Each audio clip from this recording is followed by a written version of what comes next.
자식들이 그날 저녁 늦게 집에 찾아왔어요. 평소와는 다르게 표정이 잔뜩 굳어 있었죠. 아들 상우가 조심스레 입을 열며 말했어요. 엄마, 우리 사업 자금이 좀 필요한데 이번에만 도와주시면 정말 크게 성공할 수 있을 것 같아요. 저는 그 말을 듣고 숨을 깊이 들이쉬며 조심스레 대꾸했어요. 상우야, 민지야, 너희 집 장만할 때, 그리고 결혼할 때도 내가 다 도와줬잖니? 이제는 너희들이 스스로 자리를 잡아야 할 때가 되지 않았니? 상우는 예상하지 못한 대답에 잠시 당황한 듯 하더니 이내 얼굴을 붉히며 따졌어요. 엄마, 그렇게 과거 얘기만 하지 말고요. 지금 우리가 성공할 기회가 바로 눈앞에 있는데 엄마가 이걸 놓치면 나중에 후회하실 거예요. 우리 믿고 투자 좀 해주세요. 자식들 성공을 돕는 게 부모 아니에요. 민지도 옆에서 거들었어요. 엄마, 요즘 다들 부모님들 지원받아서 사업하고 그래요. 엄마 돈 우리 자식들에게 투자하는 게 무슨 잘못이라고 그러세요? 저는 참다 못해 단호하게 맞받아쳤어요. 그렇게 좋다면 너희가 벌어서 시작하면 되는 거지. 왜 내 돈을 당연히 가져가려 하니? 내가 평생 너희한테 다 내어줬는데 아직도 부족하다고 생각하니? 상우는 갑자기 목소리를 높였어요. 엄마, 이거 정말 우리 모두에게 좋은 기회라니까요. 엄마는 그냥 손 놓고 바라만 보시겠다는 거예요. 부모가 그 정도는 해줘야 자식이 성공할 수 있는 거 아니에요? 저는 깊은 한숨을 쉬며 고개를 저었어요. 그래. 나는 이제 내 남은 재산으로 내 노후를 준비하고 싶어. 그리고 이걸 위해 더는 너희들 요구에 끌려다니고 싶지도 않아. 그러니 앞으로 이런 얘기는 그만해라. 내 결정은 변하지 않을 거야. 그 말을 끝으로 애들은 한동안 아무 말도 하지 않았고 결국 화가 잔뜩 난 얼굴로 집을 나서며 문을 세차게 닫고 갔어요. 이게 무슨 일인가요? 이미 집장만의 결혼 준비까지 다 도와준 어머니에게 자식들이 더 돈을 받아가려고 하네요. 지칠 대로 지친 사연자 이정숙님은 손님이지만 자신의 옛날 모습과 비슷한 이수빈 씨에게 많은 도움을 받는데요. 오늘의 사연 한번 들어보겠습니다. 안녕하세요. 제 이름은 이정숙이에요. 올해로 68이 됐지요. 아마 제 나이쯤 되면 대부분의 분들이 느끼실 거예요. 여기저기서 아프고 몸이 예전 같지 않고 이제는 나 자신을 돌보기도 벅차다는 생각이 들죠. 사실 제가 이렇게까지 나이 든 기분이 드는 것도 얼마 되지 않았어요. 평생 두 아이 키우면서 하루하루 사는 게 바빠 내 몸이 늙어가는 줄도 몰랐으니까요. 그런데 요즘엔 예전보다 시간도 많아졌고 늘 마음이 헛헛해서 그간 살아온 날들이 머릿속에 떠오르곤 합니다. 내 나름대로는 자식들 잘 키우고 살뜰하게 살았다고 생각했는데 세상 일이 내 맘 같지가 않네요. 제 직업은 미용사예요. 어려서부터 재능 하나는 있었는지 손님들 머리 만지는 일에는 소질이 있었어요. 오래오래 이 미용실을 유지해온 덕분에 이제 단골 손님도 많아졌고요. 이게 저한테는 굉장히 큰 위안이 되곤 했습니다. 평생 가난에 시달리며 살았지만 제 손길을 기다리는 손님들이 있다는 건 정말로 힘이 돼요. 제 삶에서 자식들만큼이나 중요하고 소중한 공간이랍니다. 저는 두 아이를 혼자 키웠어요. 자라면서 부모의 사랑을 충분히 받지 못했기에 내 자식들만큼은 무슨 일이 있어도 사랑 듬뿍 주고 키워야겠다고 마음먹었죠. 다들 자식 키우기 쉽지 않다는데 저는 그래도 그렇게 어렵게 느껴지지 않았어요. 내 아이들을 위해서라면 무엇이든 할 수 있었으니까요. 첫째 상우, 둘째 민지, 두 녀석도 말썽 부리기보다는 순하게 자라줘서 참 감사했지요. 나름대로 좋은 직장에 취직하고 결혼도 해서 안정된 가정을 꾸렸다고 생각했으니까요. 얼마 전까지만 해도 저는 내 나름대로 행복하다고 여겼어요. 비록 남편은 일찍 세상을 떠났지만 아이들이 결혼하고 각자 잘 살고 있으니 이제는 저도 조금은 쉬어가며 살 수 있겠구나 했거든요. 그런데 그렇게 생각하던 어느 날 아들 상우와 민지가 갑자기 집으로 찾아왔어요. 얼굴은 온화했지만 왠지 말을 돌리는 듯한 모습에 조금 의아했어요. 그러다 조심스레 묻더라고요. 엄마, 요즘 미용실 일은 좀 어떠셔? 힘들진 않으세요? 난 여전히 손님이 많아서 바쁘게 잘 지내지. 상우야, 걱정 마라. 힘들게 시작한 일이긴 하지만 이걸로 여태 너랑 민지 둘 다 잘 키워왔잖니.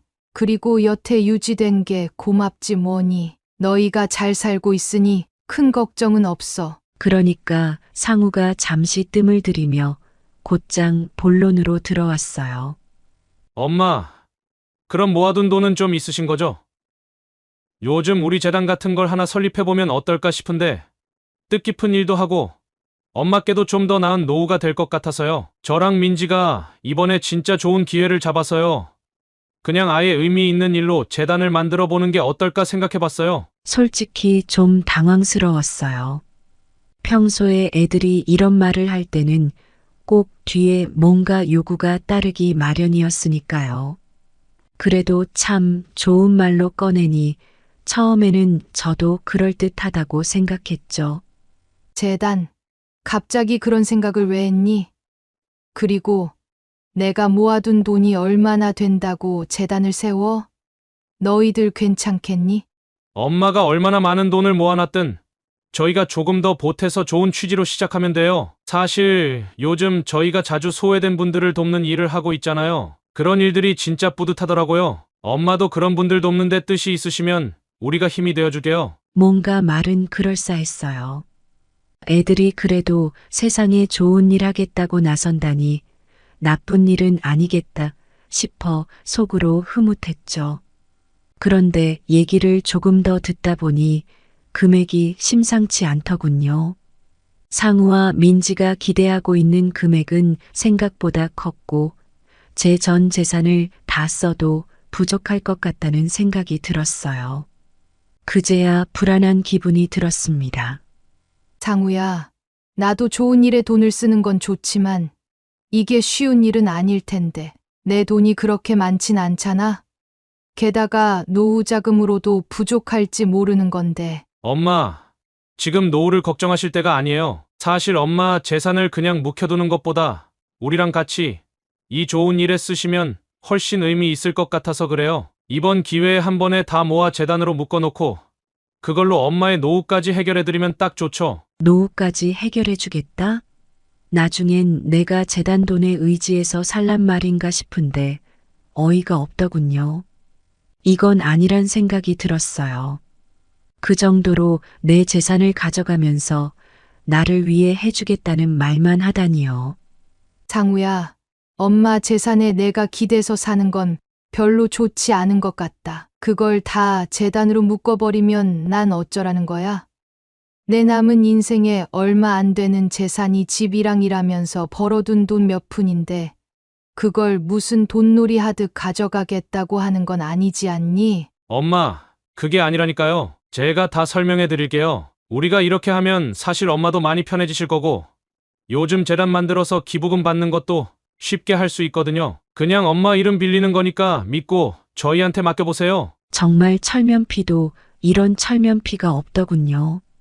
그러면서 계속 설명을 해주겠다는 둥, 어떻게든 자기가 유리한 쪽으로 설득하려는 모습에 화가 났어요. 얘는 평생 나보고 무엇이든 다 해달라고 하는 것이 마치 당연한 것처럼 구는구나 싶었죠. 더 이상 참을 수 없었어요. 상우야, 솔직히 말해봐. 이 재단인가 뭔가 하는 거 결국 내가 사업 자금이 필요해서 그런 거지? 엄마가 쌓아둔 돈으로 일 좀 벌리겠다는 거 아닌가? 나를 위한 게 아니라 내 돈 문제 해결하려는 거 아니냐고. 엄마는 너무 의심이 많으세요. 제가 이렇게까지 설명을 드렸잖아요. 이게 엄마 노후에도 유리한 방법이고 우리 모두에게 좋은 일인데 왜 자꾸 부정적으로만 생각하세요? 내 말대로면 내 인생을 통째로 내 손에 맡기고 내가 말하는 대로 해야만 노후를 보장받을 수 있는 거네. 그런데 난 내가 그걸 책임질 수 있는지도 믿을 수가 없구나. 그제야 상우는 미간을 찌푸리며 짜증을 내기 시작했어요. 옆에 있던 민지도 표정이 굉장히 안 좋았습니다. 평소에는 그러지 않던 애가 무섭게 표정이 변하더군요. 그제서야 내가 이제껏 애들한테 다 퍼주고 살다가 완전히 호구가 된 게 아닌가 싶은 생각이 들었어요. 엄마, 이렇게 쉬운 결정을 왜 못하세요? 엄마도 이제 손 놓고 쉬셔야지. 솔직히 엄마 연세에 미용실 일을 더 하실 것도 아니고 돈 다 가지고 뭐 하시게요? 저랑 민지도 이번 사업이 진짜 중요한데 결국 엄마께서 돕지 않으시면 어려운 상황이에요. 듣고 있자니 가슴이 쓰리고 이게 무슨 나쁜 꿈인가 싶었어요. 제가 그간 애들에게 돈 아낌없이 주며 사랑을 쏟아부은 게 결국 이런 상황으로 돌아올 줄은 몰랐습니다. 그날 이후 속이 울렁거리고 답답해서 잠을 제대로 잘 수가 없었어요. 아무리 자식들이라고 해도 그런 말을 듣고 나니 마음이 얼어붙은 것처럼 차가워지더라고요. 내가 믿었던 상우와 민지가 결국 돈 때문에 내게서 등을 돌리려 하는 게 아닌가 싶어 억장이 무너졌습니다. 내가 자식들을 이렇게 잘못 키운 건가? 그동안 너무 퍼주기만 해서 이렇게 당연하게 생각하는 건가 싶었어요. 며칠 후 내가 워낙 차갑게 말해서 미안했는지 민지가 다정한 목소리로 전화를 걸어왔어요. 처음에는 전처럼 예의 바르고 애교스러워서 반갑기도 했지요. 딸이 이렇게 연락을 해오니 또 마음이 약해지려고 하더라고요. 그런데 그것도 잠시였어요. 전화 끝에 민지가 슬쩍 말을 돌려 본론을 꺼내는데 또 돈 얘기였어요. 이번에는 저 혼자서 무슨 자산 관리라는 걸 해보겠다면서 저한테 돈을 맡기라고 하는 거였죠. 엄마, 저 요즘 자산관리 쪽에서 알아보고 있는데 진짜 잘 굴리면 엄마 돈을 더 많이 늘릴 수 있대요. 요즘은 은행에 넣어두면 돈을 불릴 수가 없잖아요? 엄마도 재산을 이참에 한 번에 관리하셔야 해요. 민지야, 내가 내 돈까지 전부 관리하겠다고? 아니, 그냥 내 돈은 내가 가지고 있으면 안 되니? 아니, 엄마가 그렇게 미용실을 계속 운영할 것도 아니고 가만히 둘 바엔 제가 도와드릴게요. 이번엔 진짜 믿고 맡겨보세요. 너는 나한테 돈 얘기할 때마다 늘 그럴듯하게 들리게 말을 돌리는구나. 내가 하도 그러니 내가 돈을 맡겨야 하는 건지 의심스럽다. 너한테 내 돈을 맡기고 그게 내가 나를 위한 거라는 걸 내가 어떻게 믿어? 순간 민지 목소리가 확 딱딱해지면서 톤이 바뀌었어요. 이제는 아주 노골적으로 이야기하더라고요. 엄마, 그동안 엄마가 저희한테 얼마나 아낌없이 해주셨는지 저희도 알아요. 그런데 지금 계속 그렇게 돈을 묶어두면 너무 아깝잖아요? 제가 엄마 노후 걱정 안 되게 잘 관리해 볼 테니까 좀 믿어주세요. 이 말을 듣는데 머리가 쿵하고 울리는 것 같았어요. 지금까지 해준 것도 모자라서 이젠 자산 관리까지 맡기라고 당당하게 요구하는 딸. 그동안 아이들이 잘 살고 있다는 게 참 고맙다 생각하며 나름대로 아낌없이 지원했는데 민지의 말은 마치 내가 당연히 그 돈을 넘겨줘야 하는 것처럼 들렸어요. 그래도 여태껏 딸에게 기대를 많이 걸었던 터라 한 번만 더 믿어볼까 싶은 생각이 들었지요. 그럼 내가 지금 당장 어떤 계획을 세워놓았는지 말해보렴. 정말로 내 노후가 안정될 수 있는지 계획이 있다면 나도 듣고 생각해 볼게. 엄마가 세세히 들으시면 오히려 헷갈리시기만 할 거예요. 그냥 제 말을 믿고 제 조언대로 하시는 게 좋아요. 그래도 그 정도는 내가 알 필요가 있지 않니? 한참을 뜸을 들이더니 대답도 없이 혼자 화를 내기 시작했어요. 엄마, 이번에도 조금 도와주시면 안 돼요? 이게 무슨 큰 금액도 아니고 부모가 자식한테 투자하는 건데 그게 왜 그렇게 못 믿어하세요?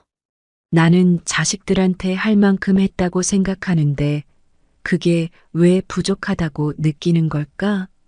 이번에도 민지가 화를 내니까 참 내가 별것도 아닌 일에 딴지를 건 건가 싶은 생각까지 들더라고요. 사실 자식들에게 좀 더 해주는 게 무슨 대수겠냐 싶었지요. 그런데 그 생각이 들고 나니까 왠지 내가 더 기댈 곳도 없고 다 퍼줘야 마땅한 사람으로 보이는 게 억울하고 서글퍼졌어요. 그래도 참았어요. 어찌됐든 자식인데 내게 불평하고 화내는 걸 다 들어주는 게 부모인 것 같아 참고 넘어가려 했죠. 하지만 그러면서도 내심 상우와 민지가 혹시라도 이러는 게 진심은 아니고 다른 무슨 오해나 착각이 있기를 바랐어요. 내 아이들이기에 돈만 바라고 이러는 건 아니겠지 하면서 그때 마침 단골 손님이자 요즘 자주 오는 이수빈 씨가 미용실로 들어섰어요. 수빈 씨는 나보다 훨씬 어린 사람인데도 묘하게 둘이 서로 말이 잘 통했어요. 수빈 씨는 혼자 딸을 키우는 싱글맘인데 그 어려운 상황에서도 늘 밝은 얼굴로 찾아와서 내게 고민도 털어놓고 내 이야기도 잘 들어주었지요. 안녕하세요, 사장님. 얼굴이 왜 이렇게 어두우세요? 무슨 일 있으세요? 아유, 그냥 자식들 때문에 신경이 좀 쓰여서 요즘 돈 얘기를 자꾸 해서 혼란스러워요. 내 얘기를 들은 수빈 씨는 잠시 조용하더니 어색하게 웃으면서 말을 꺼냈어요. 저희 엄마도 저 키울 때 그런 고민 많으셨다던데요. 결국엔 자식보다는 자신을 먼저 챙겨야 한다고 늘 말씀하셨어요. 지금도 엄마 생각하면 제 가슴이 미어질 때가 있거든요. 그 말을 듣고 있으니 묘하게 마음이 편안해졌어요. 물론 자식이 잘 되길 바라는 마음은 있지요. 하지만 그게 결국 나한테 모든 걸 바치라고 강요하는 건 아니잖아요. 이수빈 씨는 내 얘기를 가만히 듣더니 진지하게 고개를 끄덕였어요. 사장님, 그동안 너무 자식들 위해서 아낌없이 사셨잖아요. 그런데도 더 바란다면 이제는 조금은 나서서 거절하셔도 되는 것 같아요. 자식도 부모가 챙겨야 할 것 같지만 때로는 부모가 자식에게 자기 몫의 존중을 받을 필요도 있는 거니까요. 수빈 씨가 그 말을 해주는데 마치 제게 큰 위로가 된 기분이었어요. 이 말 한마디가 꼭 내가 기다려왔던 말 같았고 오히려 지금까지 자식들에게 충분히 해준 것에 대해 스스로를 위로받은 느낌이랄까요? 나도 모르게 그 자리에서 가슴이 뻥 뚫리면서 감정이 한꺼번에 터져 나왔어요. 그래, 정말 내가 지금까지 했던 만큼 했구나. 그런데도 자식들이 나한테 이렇게 나온다면 이제는 내가 당당하게 내 인생을 지켜야겠구나 싶었죠. 며칠 후였어요. 아이들과의 말다툼도 차츰 잊혀가고 그날 수빈 씨가 해준 말 덕분인지 마음이 한결 가벼워졌지요. 아무리 그래도 아이들이 설마 진짜 나를 돈줄로만 여기겠나 싶었어요. 그럴 리가 없다. 내 자식들인데 하고 스스로 다독이며 넘기기로 했죠. 그렇게 아침 일찍부터 미용실로 나갔는데 한참 손님 머리를 만지던 중에 딸 민지한테서 전화가 걸려왔어요. 손님께 양해를 구하고 전화를 받으니 민지가 다급하게 말하더라고요. 엄마, 일단 얘기 좀 들어봐요. 오늘 저녁에 상우 오빠랑 같이 엄마 집에 갈 거예요. 갑자기 무슨 일이야? 엄마가 지난번에 오빠한테 화도 많이 내셨다면서요? 그래서 우리도 같이 이야기를 나누면 좋을 것 같아서요. 우리가 진짜 좋은 계획이 있으니까 일단 한번 들어봐요. 이번엔 정말 엄마한테 손해날 일도 아니고 우리가 엄마를 돕는 거니까 한 번만 믿고 들어주세요. 가슴이 철렁 내려앉더라고요. 또 돈 얘기일까 싶어서 처음에는 거절할까 했어요. 하지만 뭐 그리 대단한 일이라도 있을까 싶어서 마음을 정리하고 그날 저녁에 아이들을 집에서 만나기로 했죠. 저녁이 되어 집으로 돌아왔더니 상우와 민지가 이미 와서 기다리고 있었어요. 저를 보자마자 민지와 상우가 그동안 미안했다는 듯 웃으며 상다리가 휘청거릴 정도로 음식을 차려놓고는 자리를 권하더군요. 엄마, 오늘은 좀 진지하게 얘기 나누고 싶어서요. 지난번엔 엄마가 오해하신 것 같아서요. 저랑 민지가 이번에 진짜 좋은 기회를 잡았거든요. 기회라니. 또 무슨 얘긴데? 어색한 미소를 지으며 말문을 열더니 제 저축을 다 출자하면 지금 이자로 훨씬 높은 수익을 낼 수 있는 상품을 소개받았다고 말하는 거예요. 상우는 제가 은행에 돈을 묶어둬서 실속이 없다고 이참에 그 돈을 투자하고 불려서 저한테 더 큰 노후 자금을 마련해 주겠다고 했죠. 평생 벌어서 모은 돈을 그렇게 내놓고 불안하게 투자하고 싶지 않아. 그게 다 내 전 재산인데 만에 하나 잘못되면 뭐 먹고 살란 말이니? 엄마, 요즘 세상에 그런 불안감 때문에 돈을 다 은행에 쌓아두면 오히려 손해예요. 저희가 해드릴 수 있는 거니까 믿고 맡겨보세요. 이게 사실 엄마 혼자서는 관리하기 어려운 부분이고 저희가 준비가 다 된 거라서요. 민지가 또 덧붙이며 말을 이어갔어요. 엄마, 그렇게 예민하게 받아들이실 건 없어요. 솔직히 우리 가족끼리인데 그 정도는 충분히 이해하셔야지. 이제는 엄마도 좀 쉬시고 저희가 알아서 불려서 노후 준비 도와드릴게요. 더는 참지 못했어요. 내가 뭘 받아들여야 하고 그걸 왜 도움이라 불러야 하는지 모르겠더라고요. 힘겹게 참고 듣던 걸 멈추고 단호하게 말했어요. 민지야, 내가 무슨 생각을 하는지는 모르겠지만 내가 내 도움이 필요한 사람으로 보이니? 그리고 그런 투자니 뭐니 하는 걸로 내 돈을 그렇게 쉽게 가져가려는 거 솔직히 불편하다. 엄마, 저희가 진짜 엄마를 생각해서 말씀드리는 거잖아요. 엄마가 자꾸 그렇게 막으시면 저희는 어떻게 해요? 결국 엄마는 저희 미래에 투자해 주셔야 한다고요. 우리 부모 자식 사이인데 그렇게 불신만 하시겠다는 건가요? 뭐, 너희 미래에 왜 내 전 재산을 걸어야 하니? 너희가 지금 나한테 그걸 바라는 거니? 나도 모르게 소리를 버럭 질렀어요. 내 돈을 도움이라고 표현하며 무리하게 요구하는 애들이 정말 얄밉더군요. 내가 지금껏 다 퍼주고 원하는 것 하나 없이 내 자식들이기 때문에 해줄 수 있는 건 다 해왔는데 그게 당연해진 것 같았어요. 애들한테는 내가 그저 얼마쯤 손쉽게 꺼내 쓸 수 있는 돈을 가진 사람으로 보이는 게 아닌가 싶어 가슴이 저려왔습니다. 더는 참을 수가 없었어요. 민지야, 그리고 상우야, 내가 너희를 위해 이렇게 최선을 다해왔는데 너희는 이게 부모가 자식한테 줄 수 있는 전부라고 생각하니? 너희는 결국 내 마지막 돈까지 가져가야 마음이 편한 거니? 상우는 갑자기 짜증을 내며 목소리를 높였어요. 엄마, 이 좋은 기회를 놓치면 얼마나 큰 손해인지 아세요? 부모가 눈 한 번 딱 감고 자식 도와주는 게 그렇게 어려운 일인가요? 너희들 진짜 내가 너희들에게 줄 만큼 줬다고 생각하지 않니? 너희 결혼할 때, 집 사줄 때도 그랬고, 생활비며 학비며, 내가 뭐 하나 아낀 적이 없는데도 그게 그렇게 부족한 거야? 그리고 왜 내 노후까지 다 걸어야 하니? 그제서야 아이들의 태도가 확 달라졌어요. 상우는 차갑게 쏘아보며 아주 뻔뻔하게 말하더군요. 그러니까 엄마가 생각이 너무 옛날 분이신 거예요. 세상이 많이 변했다고요. 저희가 어떻게 엄마처럼 살겠어요? 요즘 세상에 그런 식으로 살아가면 안 된다고요. 엄마도 이제는 편견 좀 버리시고 저희를 믿어주세요. 민지도 맞장구를 치며 저를 마치 바보 취급하듯 웃었어요. 엄마, 저희가 알아서 잘 불려서 드리겠다는데 왜 이렇게 어렵게 생각하세요? 가족이니까 이렇게까지 말씀드리는 거예요. 저희를 왜 돈만 가져가려는 도둑처럼 취급하세요? 가족이니까?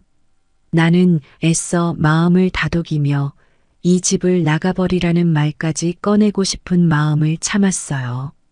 하지만 그날 밤부터 마음 한켠이 무너지기 시작했어요. 아무리 내 자식들이라지만 더는 이렇게 참을 수가 없겠다는 생각이 들었습니다. 며칠 후 나는 결국 미용실 단골 손님 중 하나인 수빈 씨에게 속마음을 털어놓게 됐어요. 수빈 씨는 내 이야기를 끝까지 들어주더니 오히려 자식들이 더 이상하게 군다며 너무나 당연하다는 듯이 저를 위로해 주었지요. 사장님, 그동안 너무 힘드셨겠어요. 솔직히 자식들에게 이제는 거절하셔야 해요. 그렇게 평생을 아낌없이 주셨는데도 불구하고 더 이상 무언가를 요구하는 사람은 진짜 가족이 아니잖아요. 수빈 씨의 말이 무척 위로가 됐어요. 그래서 나는 그날 큰 결심을 하게 됐지요. 이제 내 재산을 더는 자식들에게 빼앗기지 않고 나를 진심으로 생각해주는 사람들에게 쓸 거라고. 더는 흔들리지 않을 거라고. 그날 이후로 자식들에게서 연락은 끊긴 듯 조용했어요. 이상할 것도 없었어요. 평소에도 먼저 안부를 묻거나 소식을 전해오는 일이 거의 없었으니까요. 더 이상 애달프게 기대할 필요가 없다는 마음을 다잡으려 해도 가끔 마음 한구석에 자식들에 대한 미련이 남아 있었어요. 하지만 곧 추워지는 공기와 다가오는 내 생일을 생각하니 가슴이 무겁고 서글프기만 했죠. 언제부턴가 내 생일은 아이들한테는 그다지 중요하지 않은 일이 되어버렸어요. 몇 년 전부터는 그저 전화 한 통, 카톡 한 줄로 마지못해 챙기듯 축하해라는 말만 남긴 채 바쁘다는 핑계를 대고 가버리곤 했죠. 처음엔 그래도 섭섭하다고 했지만 이제는 아이들에게 생일을 기대하는 것도 그만두게 되더군요. 이젠 나도 나이가 드니까 그냥 당연한 거겠지라고 스스로를 위로했지만 마음 한편으론 쓸쓸함이 점점 쌓여갔어요. 그런데도 미용실은 나에게 유일한 삶의 중심이었어요. 그래서 나쁜 일이 생겨도 마음 한켠엔 작은 위로가 남아 있었어요. 단골 손님이 와주고 나를 믿고 맡겨주는 사람들 덕분에 내가 살아있다는 기분이 들었으니까요. 그 중에서도 요즘 들어서 자주 미용실에 들르는 수빈 씨와 대화하는 게 큰 위안이 되었어요. 싱글맘으로 아이를 키우며 살아가는 수빈 씨의 삶도 녹록지 않았지만 그녀는 늘 밝고 감사한 마음으로 살고 있었죠. 나와는 한참 나이 차이가 나는데도 그녀의 말과 마음은 어느새 자식 같은, 그리고 친구 같은 그런 든든함으로 다가왔어요. 그러던 어느 날 수빈 씨가 유난히 피곤해 보이는 얼굴로 미용실에 들어섰어요. 평소처럼 밝은 미소로 인사를 했지만 얼굴에 드리운 그늘이 쉽게 가시지 않는 모습이었죠. 머리를 손질하는 내내 거울에 비친 그녀의 무거운 얼굴이 눈에 걸렸어요. 수빈 씨, 오늘은 기분이 좀 안 좋아 보이네. 무슨 일 있어요? 그 말에 수빈 씨는 잠시 멍하니 거울을 보다가 한숨을 내쉬며 털어놓기 시작했어요. 남편과 이혼 후 거의 모든 재산을 잃고 딸아이와의 생활을 겨우 꾸려왔다는 이야기를요. 학비며 생활비며 남들 눈에는 잘 버티는 것처럼 보였겠지만 사실은 늘 버거웠다고 하더군요. 하지만 힘들다고 내색하면 아이가 더 불안해할까봐 숨기고 지냈다고 말하는데 어쩌면 그렇게 속 깊은 사람인지 듣는 내내 가슴이 저렸어요. 그래도 사장님이 계셔서 정말 다행이에요. 여기 오면 힘도 나고 사장님께 배우는 게 많거든요. 사장님도 혼자서 자식 키우느라 참 애쓰셨잖아요. 그 생각만 해도 저도 힘이 나요. 수빈 씨의 진심이 고스란히 담긴 그 말에 저도 모르게 울컥해졌어요. 자신이 힘들어도 나를 위로하려는 듯한 그녀의 마음이 따뜻하게 전해져 왔어요. 이야기를 듣고 있자니 그동안 자식들에게 품었던 서운한 감정들이 조금씩 풀리는 느낌이었어요. 그래, 누군가에게 진심을 주는 게 정말 가족다운 마음이구나 싶었죠. 비록 피 한 방울 섞이지 않았지만 진심을 나누는 대화 속에서 가족 같은 따뜻함을 느낄 수 있다는 걸 새삼 깨닫게 됐어요. 며칠 뒤 잊고 지내던 제 생일 아침이 밝았어요. 아무런 기대도 하지 않았고 그냥 오늘 하루는 평범하게 지나가면 좋겠다는 생각뿐이었어요. 핸드폰을 들여다보면서도 아이들에게 연락이 올 거라는 기대조차 하지 않았죠. 예전 같으면 아침 일찍 축하 연락을 받기 위해 미리 기다리기도 했지만 이제는 그런 설렘조차 남아있지 않았어요. 결국 하루가 거의 반이 지나도록 아이들에게서 전화 한 통, 문자 한 줄 없이 조용히 흘러갔어요. 전날 내 마음을 쓸쓸하게 만들던 예감이 현실이 된 것 같았어요. 그런데 생각지도 못한 손님이 미용실에 찾아왔어요. 다름 아닌 수빈 씨였어요. 한 손에는 케이크와 작은 꽃다발을 들고 조심스레 내게 다가오는 수빈 씨를 보는 순간 가슴이 찌르르해졌어요. 사장님, 생일 축하드려요. 오늘 아침부터 사장님 생각이 계속 나더라고요. 그래서 작은 거지만 제 마음을 담아 준비했어요. 이거 받아주시면 좋겠어요. 너무 놀라서 한참을 바라보다 물었어요. 아니, 수빈 씨, 내 생일을 어떻게 알았대요? 저번에 미용실 달력에 적혀 있길래요. 그거 보고, 아, 사장님 생신이 이때구나 했어요. 축하를 드려야겠다 싶었죠. 달력을 보고 내 생일을 기억해 준 사람이 있다는 사실이 너무나도 고마웠어요. 자식들도 잊어버린 내 생일을 이렇게 세심하게 챙겨주는 사람이 있다는 것만으로도 참 감사했어요. 저는 케이크와 꽃다발을 소중히 받아들며 벅찬 마음을 애써 감췄어요. 고마워요. 수빈 씨, 아무도 내 생일을 기억해 주지 않을 거라 생각했는데 이렇게 챙겨주는 사람이 있다는 게 너무나 큰 위로가 되네요. 수빈 씨는 활짝 웃으며 말을 이어갔어요. 사장님 생일을 잊고 넘어가는 일이 없도록 앞으로는 매년 제가 챙겨드릴게요. 사실 제 입장에서는 사장님이 제 곁에 계셔서 너무 든든해요. 항상 많이 배우고 느끼는 게 많아요. 그리도 엄마 같기도 하고 친구 같기도 하고요. 그 말에 눈물이 날 것 같아 한참을 말없이 웃음만 지었어요. 자식들이라면 당연히 기억해 주리라 생각했던 생일을 누군가가 대신에 챙겨준다는 게 세상이 주는 뜻밖의 선물처럼 느껴졌죠.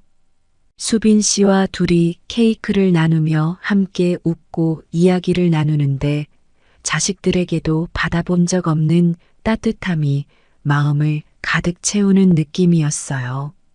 이날의 생일은 수빈 씨 덕분에 오랜만에 행복하고 따뜻한 날이 되었어요. 그렇게 하루를 마치고 집으로 돌아왔지만 자식들로부터는 여전히 아무런 연락이 없었어요. 저녁이 되도록 한 번쯤 연락이라도 오지 않을까 했지만 아예 내가 없어진 사람처럼 조용하더군요. 예전 같았으면 서운함에 가슴이 아팠겠지만 오늘만큼은 수빈 씨가 준 위로가 있어 오히려 담담했어요. 누군가에게 조건 없이 진심을 나눈다는 게 어떤 것인지, 그리고 그것이 얼마나 소중한 일인지 수빈 씨가 내게 가르쳐 준 것 같았어요. 며칠 후 점점 한겨울 추위가 찾아오던 어느 저녁 아들 상우에게서 전화가 걸려왔어요. 한참 동안 연락 한 번 없더니 이번에는 전화가 걸려오자마자 다짜고짜 저를 부르며 무슨 일이 있어 보이는 목소리로 말했어요. 엄마, 지금 민지랑 같이 엄마 댁으로 갈게요. 할 얘기가 있어요. 나는 그날 아침부터 몸이 좋지 않아 잠깐 쉬고 있던 터라 내키지 않았어요. 그렇지만 내 자식들이 무슨 일로 찾아오는지 궁금하기도 하고 마지못해 알겠다고 하고 집으로 불렀죠. 얼마 후 상우와 민지가 자기 와이프와 남편들까지 데리고 집에 들어왔어요. 모두가 평소보다 진지한 표정을 하고 있는 모습에 무슨 일인지 물어보려 했지만 상우가 먼저 입을 열었어요. 엄마, 진지하게 말씀드리려고 하는데 일단 끝까지 들어주세요. 저도 모르게 인상을 찌푸리며 앉아 그들의 얘기를 들어보니 또다시 자금에 관한 이야기를 꺼내더군요.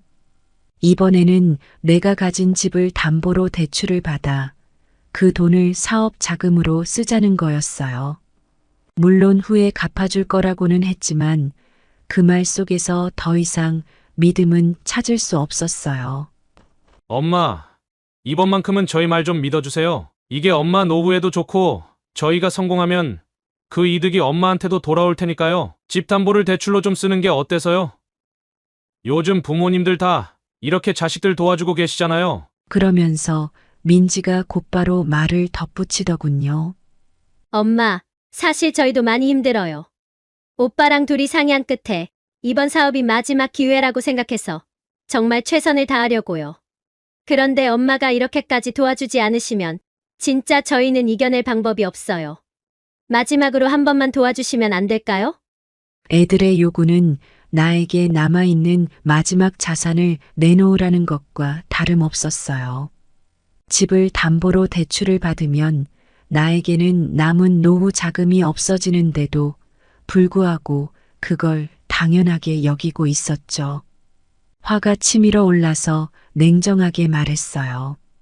내가 너희들 집 장만할 때 얼마나 도와줬고 결혼할 때 모든 거 아낌없이 해줬는데 아직도 내가 더 해줘야 한다니? 이 집마저 내어주면 내가 뭘 믿고 살아야 하니?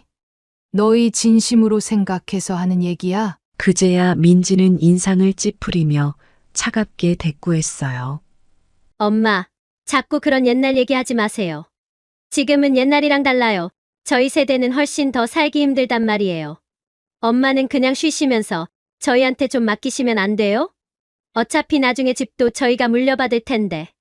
지금 그냥 대출로 잠깐 쓰고 나중에 다시 다 돌려드릴게요. 그 말에 숨이 막히는 것 같았어요. 자식이라는 이유로 그동안 한없이 믿고 베풀어온 내 마음을 그들이 이렇게 당연하게 여긴다는 게 너무나도 서글프고 화가 났어요. 한참 동안 참았지만 더는 견딜 수가 없었어요. 내가 지금까지 너희들한테 준 게 부족하니? 너희는 도대체 언제까지 부모가 당연히 너희들 뒷바라지를 해줘야 한다고 생각하니? 나는 그동안 너희가 원하는 대로 다 해줬고, 이제는 나도 나를 위해 살고 싶어. 이 집까지 내어줄 수는 없어. 그러자 상우는 순간 얼굴이 굳더니 아예 뻔뻔하게 쏘아붙였어요.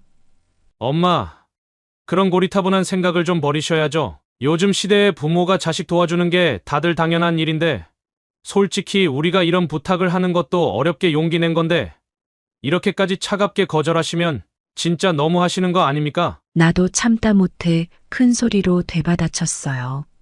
너희들, 내 마음을 전혀 생각하지 않는구나. 내가 너희들 위해 아낌없이 준 것도 모자라서 이제 내 남은 삶까지 걸고 도와달라고 하는 거니?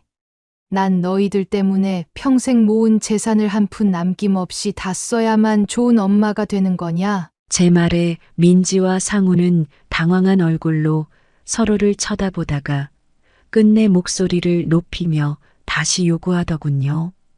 그렇게 따지면 결국 엄마 혼자서 노후 준비도 어렵고 이 집을 담보로 쓰는 게 우리 모두에게 이득이라면서요. 결국 나는 참다 못해 폭발하고 말았어요. 그래.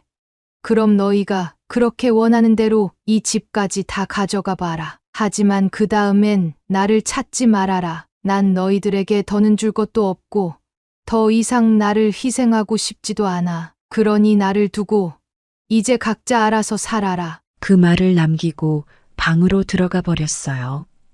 그동안 내 자식들에게 이렇게까지 쓴소리를 해본 적이 없었어요.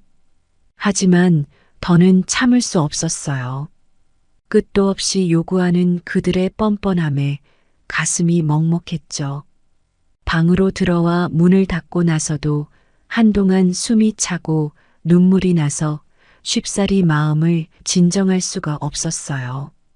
아이들이 나간 후 한동안 그날의 감정이 가라앉지 않았어요. 그저 마지막 남은 집 한 채만이라도 지켜야겠다는 결심이 점점 더 굳어졌어요. 내가 그렇게 다짐하지 않으면 결국 남은 노후조차 편히 보낼 수 없을 거라는 절박함이 들었죠. 며칠이 지나도 마음이 가라앉지 않아 참다 못해 수빈 씨에게 연락을 했어요. 그녀는 내 이야기를 조용히 들어주며 한참을 위로해 주었어요. 사장님, 너무 고생 많으셨어요. 가족이라는 이유로 이렇게 고통을 받으실 필요가 없잖아요. 사장님도 이제는 스스로를 위해 편하게 살 방법을 찾으셔야 해요. 저희 엄마도 그렇게 사셨고, 제게 늘 하시던 말씀이 부모도 스스로를 위한 시간을 가져야 한다였거든요. 제가 너무 잘 아니까 사장님 마음이 더 아프게 느껴져요. 수빈 씨의 말 한마디 한마디가 내게 너무 큰 위로가 됐어요. 그제야 진심으로 결심했죠. 더는 자식들에게 내 마음을 내어주지 않겠다고요. 이제 자유로워질 때가 되었다고요. 그리고 수빈 씨와의 연락 후 저는 한 가지 생각이 떠올랐어요. 더 이상 아이들에게 휘둘리지 않기 위해 이 집을 수빈 씨에게 임대해주고 수빈 씨와 딸 아이가 이 집에서 안정적으로 지낼 수 있도록 하는 게 어떨까 하는 생각이었어요. 나중에 나아가서는 원수 같은 자식들보다는 나중에 수빈 씨에게 이 집이 가는 게 좋겠다는 생각까지 하게 됐어요. 그날 밤 나는 결심을 굳혔어요.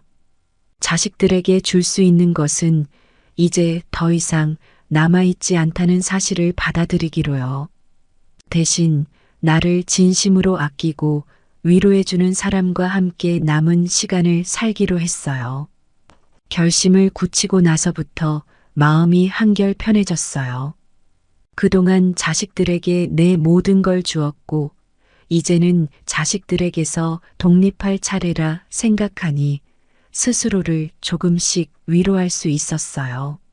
나는 남은 삶을 나를 진심으로 아껴주는 사람과 함께 편하게 보내기로 다짐했어요. 그런 생각이 들어서일까요? 오히려 마음이 가벼워져 한결 더 미소를 지으며 하루하루를 살아갈 수 있었어요. 며칠 뒤 수빈 씨가 미용실에 찾아왔어요. 그녀에게 이 집에 들어와 안정적으로 지내라고 권하려는 마음이 점점 확고해지고 있었어요. 점심시간이 되자 그녀를 잠시 옆에 불러 세웠어요. 수빈 씨, 사실 할 말이 있어요. 요즘 혼자서 아이 키우느라 얼마나 힘들겠어요. 여태껏 수빈 씨가 말없이 고생하는 모습 볼 때마다 내가 해줄 게 없어서 참 미안했어요. 제 말에 수빈 씨는 놀란 얼굴로 제 눈을 바라보았어요. 사장님, 무슨 말씀이세요? 저야말로 사장님께 늘 감사할 따름인데요. 매번 이렇게 도와주시고 말씀 나눠주셔서 정말 큰 힘이 됐어요. 그 말에 한 번 더 마음이 따뜻해지더군요. 그래서 마음을 가다듬고 본론을 꺼냈어요. 이제 그만 혼자 고생하지 말고 우리 집으로 들어와요. 내가 자식들이랑 연을 끊기로 결심했어요. 나와 살면서 딸아이와 함께 안정적으로 지내는 게 어때요? 이 집은 임대의 형태로 지금 지내는 곳보다 훨씬 싸게 내어줄 테니 부담 갖지 말고 편하게 지내요. 내가 많은 건 못 해줘도 이 정도는 도와줄 수 있을 것 같아요. 집도 넓어서 지금 지내는 곳보다는 훨씬 나을 거예요. 수빈 씨는 한참 동안 말없이 고개를 숙이고 있었어요. 그러다 결국 눈에 눈물이 고이더니 조용히 제 손을 잡았어요. 사장님 진짜로 저에게 이렇게까지 해주셔도 되는 거예요? 저는 고개를 끄덕이며 환하게 웃었어요. 비록 피 한 방울 섞이지 않았지만 이제 나는 진심을 주고받을 수 있는 새로운 가족이 생겼다는 사실이 너무 기쁘고 감동적이었어요. 수빈 씨도 그동안 고생이 심했을 텐데 조금은 편하게 지내야 하지 않겠어요? 내 옛날 모습이 떠올라서 그래요. 그리고 수빈 씨 아니었으면 자식들에게 이미 모든 걸 뺏겼을 거예요. 부담 갖지 않았으면 좋겠어요. 수빈 씨는 말없이 눈물을 훔치더니 힘껏 고개를 끄덕였어요. 그렇게 수빈 씨와 나는 가족 같은 인연을 맺기로 했어요. 그리고 며칠 후 수빈 씨와 딸아이가 짐을 들고 집으로 들어왔어요. 그 작은 가방과 웃음 띤 얼굴이 내 집안 가득 행복을 채워주는 듯 했어요. 오랜만에 집에 누군가의 따뜻한 기운이 감돌고 집안이 다시금 활기를 되찾는 느낌이 들었어요. 아이 덕분에 집이 점점 생기 있어졌고 수빈 씨는 내게 언제든 마음을 나눌 수 있는 친구 같은 존재가 되어 주었죠. 한동안 소식을 끊었던 상우와 민지에게는 내 결정이 전해졌는지 곧 분노에 찬 목소리로 다시 전화가 걸려왔어요. 엄마, 그게 무슨 소리예요? 도대체 왜 그 사람한테 집을 내준다는 거예요? 나는 이미 결심을 굳힌 상태였기 때문에 차분하게 대답했어요. 이제 너희들로부터 벗어나 내 삶을 지키고 싶단다. 너희는 이제 성인이니 너희 인생을 스스로 꾸려가길 바란다. 이 집은 내 남은 인생을 위해서도 필요해. 더는 너희들이 나에게 손 벌릴 이유가 없잖니. 상우와 민지는 계속해서 분노를 감추지 못했어요. 특히 민지는 어처구니 없다는 듯 쏘아붙였어요. 어머님, 지금 저희와 연을 끊겠다는 거예요? 피도 섞이지 않은 남과 살면서 자기 자식들은 이제 필요 없다는 거예요? 나는 차분하게 대꾸했어요. 그래. 그 피가 그렇게 중요하다면 너희는 너희 길을 잘 찾아가면 된다. 그동안 내가 줄 수 있는 만큼 주었고 이젠 더 줄 것도 없다. 자식이라고 모든 걸 무조건 희생하며 퍼줘야 한다는 건 더는 아닌 것 같구나. 아이들은 여전히 저를 이해하지 못했어요. 하지만 이제는 그들이 뭐라고 하든 더 이상 내 마음이 흔들리거나 아프지 않았어요. 몇 번의 시도 끝에 아이들은 결국 포기한 듯 했고 저와의 관계를 끊듯 연락이 뚝 끊겼어요. 아이들이 떠난 후 자식들에게 이 집과 재산이 가지 않도록 법적 조치를 모두 다 해놓았습니다. 그리고 더는 내 삶이 얽매이지 않기를 바라며 한결 가벼운 마음으로 수빈 씨와 지내기 시작했어요. 그날 이후로 수빈 씨와 저는 서로를 가족처럼 아끼고 돌봐주며 진정한 가족의 의미를 다시 찾아가게 됐어요. 함께 아침마다 집안을 정리하고 미용실에서 함께 일하며 수다를 나누고 저녁이면 소박한 밥상을 마주하며 웃을 수 있는 매일매일이 너무나 소중했어요. 수빈 씨의 딸아이는 나를 할머니라 부르며 따뜻한 미소로 안아줬고 덕분에 내 삶은 전혀 다른 의미를 갖게 되었어요. 이제는 핏줄로 묶이지 않은 가족이지만 진정한 사랑을 주고받는 사람들과 함께 지내며 진심으로 행복을 느끼게 되었죠. 부끄럽지만 제 이야기를 끝까지 들어주셔서 정말 감사드립니다.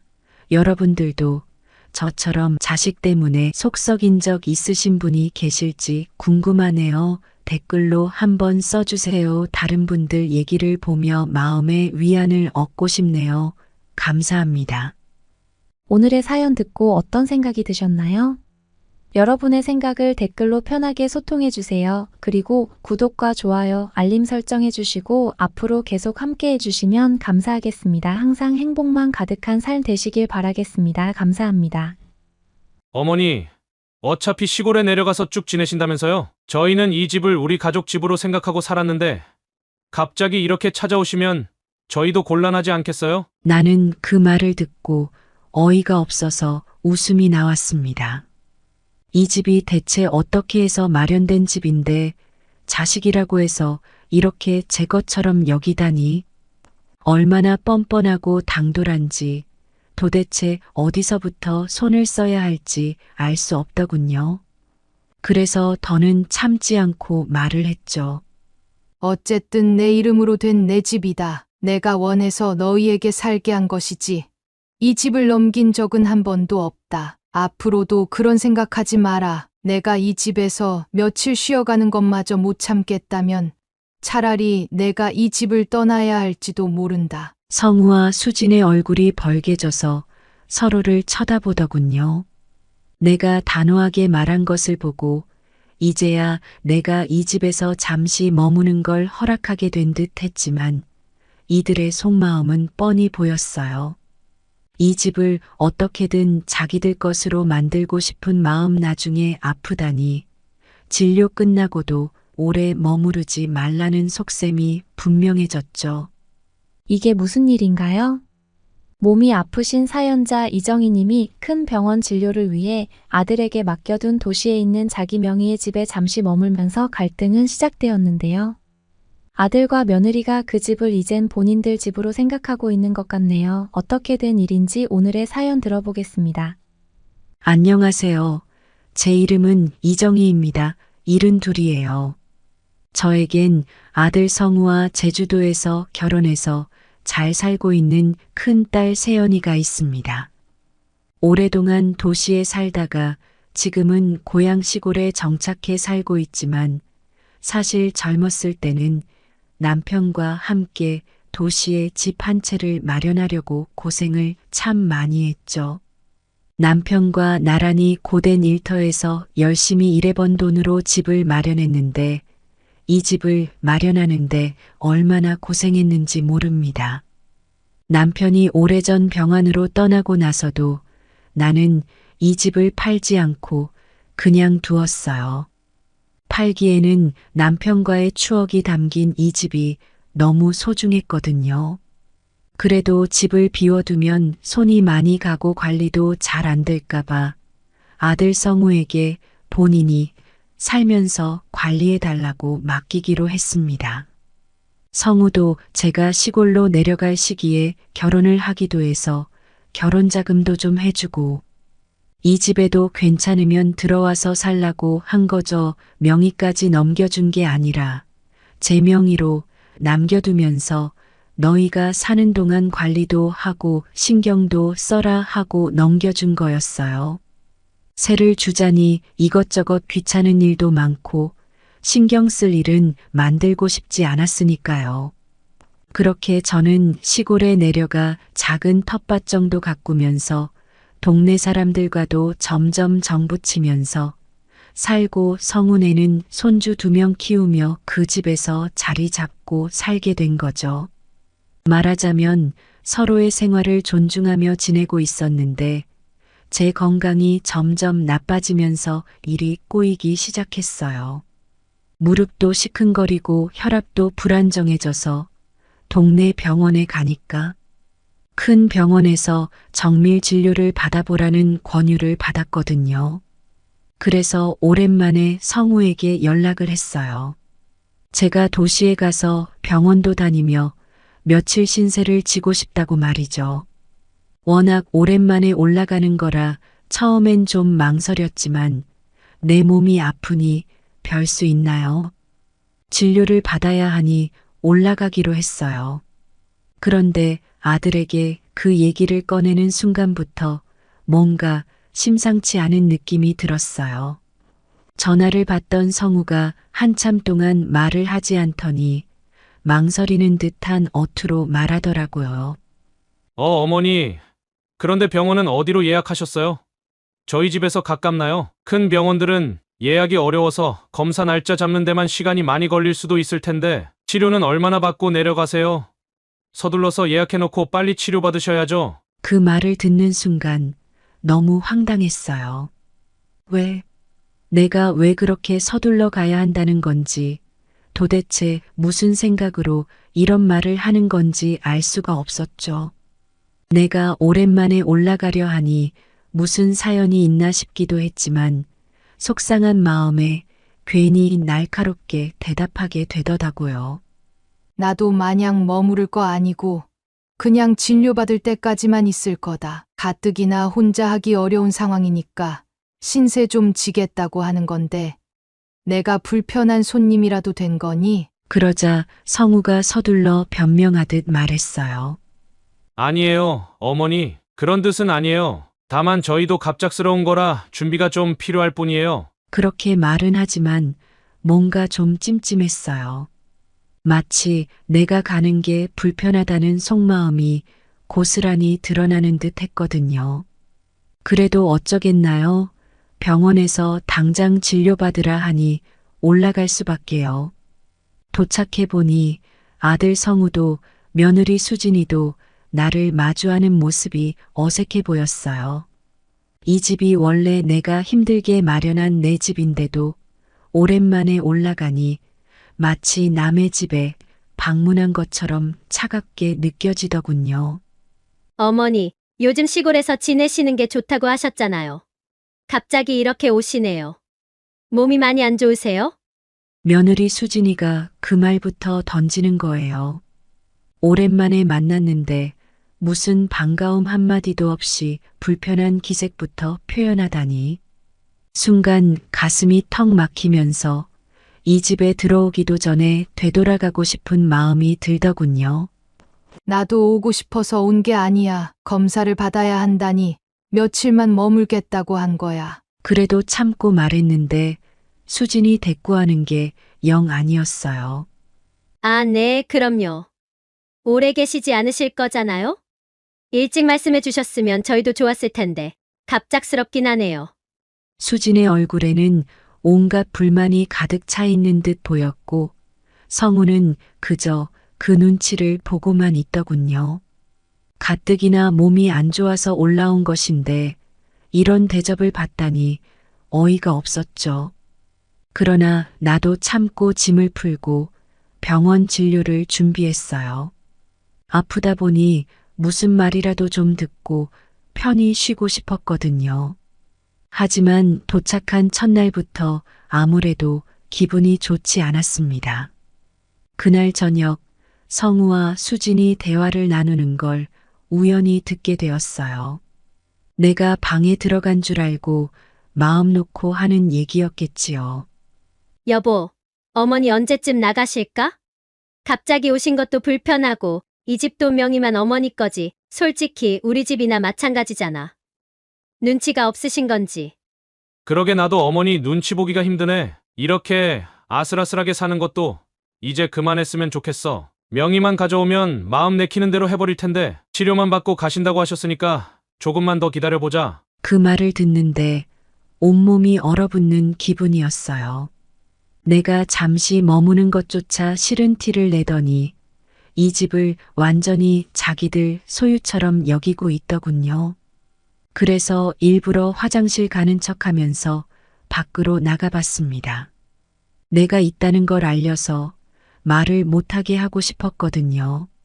어머니 아직 안 주무셨어요? 표정을 보니 이제 내가 불편해졌다는 기색이 역력하더군요. 자다가 화장실 때문에 잠깐 깼다. 신경 안 써도 된다. 성우와 며느리는 서로 쳐다보면서 안도의 눈빛을 주고받는 게 보였습니다. 정말 꼴도 보기 싫더라고요. 방에 돌아오면서도 나는 한숨이 끊이질 않았어요. 도대체 자식이라는 게 나이 든 부모를 이리도 모질게 대할 수 있는지, 내가 이런 취급을 받아야 하는지 한참을 생각했죠. 여기 온 뒤로 방에 있던 물건들이 하나둘 사라진다는 느낌이 들었어요. 이상하게도 자주 쓰는 물건들조차 보이지 않더군요. 처음엔 내가 깜빡하고 다른 곳에 둔 줄 알았지요. 하지만 점점 더 자주 없어지는 게 이상해. 내 기억 탓인지 물건들을 잃어버리는 건지 헷갈리기 시작했어요. 특히 평소 자주 쓰는 컵이나 조용히 시간 보낼 때나 하려고 가져온 뜨개질 용품들까지 없어지는 걸 보고 이상한 생각이 들기 시작했죠. 여기저기 찾아봤지만 도저히 찾을 수가 없었어요. 어디론가 사라져버려 방 안이 휑하게 느껴졌어요. 나 몰래 하나둘씩 사라지고 있다는 사실에 불안감이 커졌습니다. 그러던 어느 날 아침에 주방에서 커피를 마시고 돌아오니 며느리 수진이 부엌에서 큰 쓰레기 봉투를 들고 나오는 게 보였어요. 분리수거를 하려고 나가는 줄 알았죠. 하지만 찜찜한 마음에 거실에 놓인 봉투를 보니 뭔가 무거운 물건들이 잔뜩 들어있는 것 같더군요. 혹시 내가 찾던 물건들이 있는 건 아닐까 하는 생각에 봉투를 열어보기로 했습니다. 봉투를 열어보니 정말로 제가 가져온 컵과 뜨개질 용품까지 들어있었습니다. 속이 싸늘해졌어요. 내게 아무 말도 없이 며느리가 이런 물건들을 내다 버리려 한 겁니다. 내가 잠깐 자리를 비운 사이에 이런 일까지 벌어질 줄은 생각도 못했죠. 마침 그때 수진이 다시 다가와 쓰레기 봉투를 발견한 나를 보더군요. 순간적으로 당황하는 표정을 짓더니 퉁명스럽게 말했어요. 어머니, 뭐 하세요? 그거 그냥 쓸모없는 물건이라 정리한 건데요. 쓸모없다니? 이게 다 내 물건이잖니. 내가 자주 쓰던 것들이고 더구나 내 방에서 나온 것들인데 너 왜 내 허락도 없이 이런 걸 버리려고 했니? 수지는 말문이 막힌 듯 잠시 말을 멈추더니 대수롭지 않다는 듯 대꾸했어요. 어머니, 솔직히 올라오실 때 짐을 너무 많이 가져오신 것 같아요. 짐이 많아서 집이 너무 좁아 보이잖아요. 어머니는 곧 치료 끝나시면 시골 가서 주무시는 날이 더 많으시니까 이렇게 좀 비워두는 게 저희도 편해요. 어차피 어머니가 안 쓰실 거라고 생각하고 정리한 거예요. 그 말을 듣는데 온몸이 떨려왔어요. 내가 여기에 지내는 동안은 내 방을 내 방식대로 쓰고 내 물건을 두고 싶은 게 당연한데 말입니다. 게다가 내가 시골에 있는 동안도 계속 사용했을 물건들이었고요. 나는 참을 수 없어서 단호하게 말했어요. 너 마음대로 이 집 물건을 버리고 정리할 권리가 있다고 생각하니? 이 집이 원래 누구 것인지 너도 잘 알잖니. 그리고 내가 없는 동안 내 마음대로 내 물건을 버리겠다는 생각을 도대체 언제부터 한 거니? 수지는 내 표정을 보고 약간 물러서는 듯 하더니 애써 태연하게 말했어요. 어머니, 너무 예민하게 받아들이지 마세요. 이 집이 이제는 저희도 살아가는 집이잖아요? 물론 어머니 물건인 거 알지만 저희도 우리 가족 공간을 깔끔하게 유지하고 싶어서 그런 거예요. 너무 낡은 물건이 많다 보니 제가 알아서 조금씩 정리한 것뿐인데 어머니께 말씀드렸어야 했나 보네요. 그 말에 내 속이 부글부글 끓어올랐습니다. 수지는 내 소중한 물건들을 내다 버릴 계획을 이미 세워둔 모양이더군요. 내가 잠시라도 자리를 비우면 내 물건을 함부로 처리할 작정이었다니 너무나 서운하고 화가 났어요. 나는 소리 높여 말했죠. 수진아, 내가 어떻게 이럴 수가 있니? 너희가 사는 동안 집을 깔끔히 유지하는 건 좋다만 내 허락도 없이 내 물건을 함부로 정리한다는 건 예의가 아니지 않니? 이 집이 아직 내 소유라는 걸 너도 분명히 알고 있을 텐데. 수지는 잠시 멍해지더니 서둘러 봉투에서 물건을 꺼내더군요. 죄송해요, 어머니. 그냥 집이 좀 더 널찍해 보이면 좋겠다는 생각으로 한 건데 제가 실수했네요. 죄송해요. 저는 그 말을 믿고 싶지 않았습니다. 사실상 이 집을 자기 것처럼 여기고 있다는 생각에 제겐 상처뿐이었죠. 제 물건을 꺼내고 방으로 돌아와서도 마음이 편치 않았어요. 어떻게 이렇게 대할 수 있나 싶어 서러움이 밀려왔습니다. 그날 이후로 저는 제 물건을 직접 점검하며 철저하게 관리하기로 결심했습니다. 아끼고 소중히 여겨온 물건들을 다시는 이런 취급당하게 두지 않겠다고 마음속으로 단단히 다짐했죠. 그 일이 있은 후 제 물건들을 하나씩 정리하면서 마음을 굳게 먹었습니다. 이제 더 이상 저를 몰래 내칠 생각이든 제 것을 빼앗을 계획이든 절대로 뜻대로 되지 않게 지킬 거라 결심했어요. 그 후로 물건이 사라지는 일은 없었지만 며칠 동안 아들네 집에 머물며 병원에 다녔는데 마음이 편하지가 않아요. 집을 맡긴 건 아들이니까 편하게 살면서 관리하라는 뜻이었지. 이렇게 외면당할 거라곤 생각지도 못했으니까요. 진료받고 돌아오는 날이면 문득문득 한숨이 나옵니다. 저녁이 되어 집에 들어오면 밥 냄새가 퍼지고 가족들이 둘러앉아 저녁을 먹고 있는 모습이 보이는데 그 장면이 어찌나 서글프게 느껴지던지요. 얼핏 보면 화목해 보이지만 저를 피해서 일부러 모인 것처럼 느껴지기도 하더군요. 어느 날은 저녁을 차려 먹으려고 주방으로 갔더니 며느리 수진이 대뜸 말하더군요. 어머니, 오늘은 저희가 따로 시켜 먹었어요. 어머니 드실 거면 냉장고에 반찬 있으니까 데워 드시면 돼요. 그 말을 듣고 가슴이 철렁했어요. 나는 손님이 아닌데 내 집에서 같이 밥 먹는 게 그렇게도 어렵나 싶더군요. 냉장고를 열어보니 고기 한 점 들어있지 않은 작은 찬통들이 덩그러니 놓여 있었어요. 나는 차라리 배를 골고 말지 이런 밥상을 받기 싫었어요. 서럽기도 하고 그만 울음이 나올 것 같더군요. 그렇지만 그렇게 내색하면 지는 것 같아서 참았어요. 입맛을 억지로 붙잡고 밥 한 술 넘기고 있는데 거실에서 손주들이 말하는 소리가 귀에 쏙쏙 들어왔습니다. 엄마, 할머니는 왜 우리랑 같이 안 먹었어? 같이 먹으면 좋았을 텐데. 아쉽다. 할머니는 밥을 따로 드시고 싶다고 하셨어. 그 말을 듣고 눈물이 나올 뻔했어요. 이게 내가 평생 동안 마련해서 남겨둔 집에서 들을 소리인가. 들키지 않으려고 차가운 물 한 모금을 마시면서 속을 다스렸어요. 차별받는 밥상도 서럽지만 아들 부부의 진심을 조금씩 알아가니 더는 참기 어려워지더군요. 하지만 그날 저녁은 그렇게 넘기고 다음 날 아침이 되었습니다.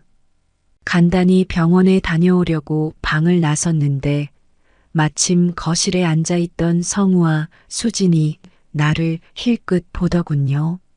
어머니, 오늘도 병원에 가세요? 오늘 점심때는 안 들어오시는 거죠? 가족이면 이렇게 묻지는 않겠지요. 마치 방해받고 싶지 않다는 투로 점심때는 비워달라는 말이었으니까요. 응. 병원 갔다가 점심쯤엔 약속도 있으니 저녁에 들어올 거다. 이렇게 말하고 나서는 돌아서 나오는데 뒷말이 들리는 겁니다. 휴, 다행이다. 정말 이런 대접을 받을 줄 알았으면 올라오지 말걸 하고 후회가 밀려왔어요. 시골에서 홀로 살면 병원 다니기가 번거로울지언정 이곳처럼 무시당하고 외면받는 일은 없었으니까요. 그날 병원 진료를 받고 오랜만에 시내에서 간단히 점심을 먹고 돌아왔어요. 어차피 아들네 집에서 마음 편히 식사를 할 수 있는 것도 아니니 말입니다. 집에 들어가자 아들 부부가 집에는 있는데 나와보지도 않고 거실이 텅 비어 있더군요. 집안에 울려 퍼지는 TV 소리 하나 없는 정적 속에 혼자 앉아 있으니 참 씁쓸했어요. 그래도 더 참아보려고 저녁 때까지 기다렸습니다. 그런데 저녁이 되자 가족들이 각자 요리조리 집안에서 움직이더니 각자 뭔가 음식을 먹고 있는 소리가 들려왔어요. 하지만 아무도 나를 부르지 않더군요. 다 먹고 나서야 방에 계신 줄 몰랐다면서 식사를 알아서 드시면 된다고 말하는데 어찌나 열불이 나던지요.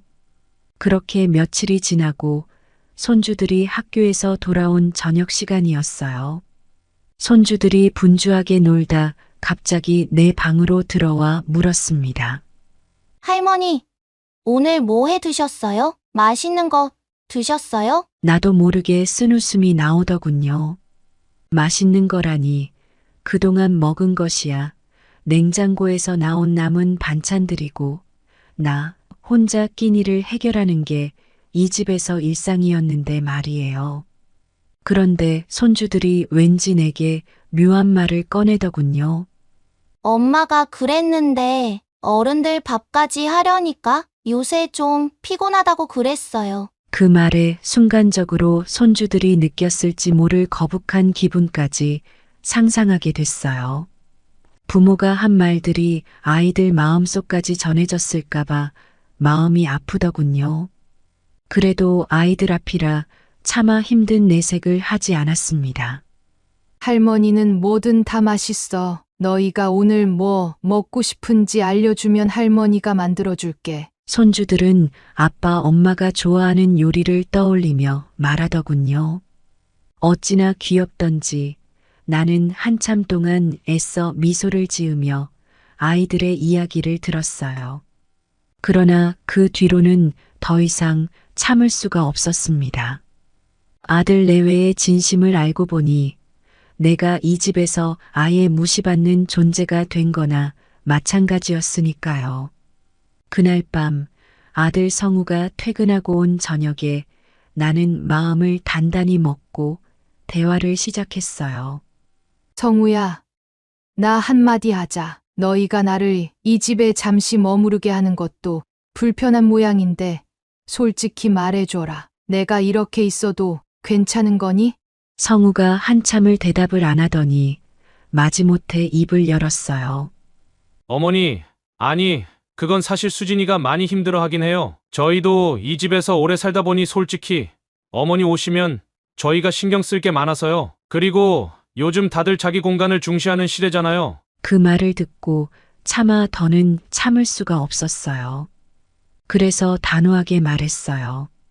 이 집이 무슨 너네 집이냐? 나는 시골에 가도 이 집은 내 거다. 내가 여기 살게 해준 것도 다 내 결심으로 한 일이지.